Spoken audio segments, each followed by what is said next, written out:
पहलगाम हल्ल्यानंतर केंद्र सरकार ॲक्शन मोडवर. पंतप्रधानांच्या निवासस्थानी सुरू झालेली मंत्रिमंडळ सुरक्षा समितीची बैठक संपली. बैठकीत तब्बल 2.5 तास मंथन. केंद्र सरकारने उद्या बोलावली सर्वपक्षीय बैठक. संरक्षण मंत्री राजनाथ सिंग यांच्या नेतृत्वात बैठकीचं आयोजन. पहलगाम हल्ल्याच्या पार्श्वभूमीवर बोलावली बैठक.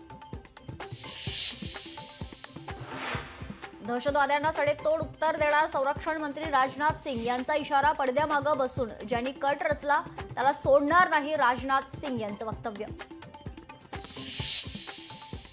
महाराष्ट्रातील पर्यटकांसाठी विशेष विमानांची व्यवस्था. केंद्रीय राज्यमंत्री मुरलीधर मोहोळ यांची माहिती. पर्यटकांना येऊन उद्या 2 विमानं श्रीनगरहून मुंबईकडे रवाना होणार.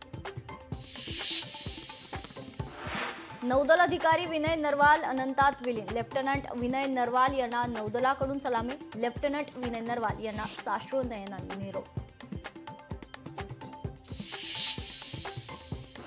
दिलीप देसलेंवर पनवेलमध्ये अंत्यसंस्कार. दहशतवादी हल्ल्यात दिलीप देसलेंचा मृत्यू. देसले कुटुंबियांना अश्रू अनावर.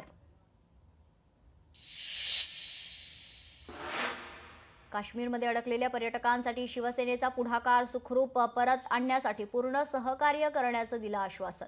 काश्मीरमध्ये अडकलेल्या कुलकर्णी कुटुंबाला दिलासा.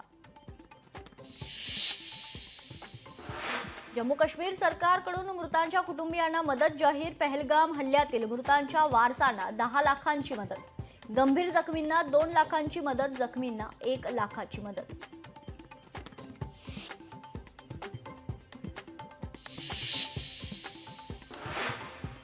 अटारी वाघा बॉर्डर 1 मे पर्यंत बंद ठेवणार. पाकिस्तानी नागरिकांचा व्हिसा रद्द करणार. परराष्ट्र मंत्रालयाची माहिती. पाकिस्तानी नागरिकांना 48 तासात देश सोडण्याचा आदेश.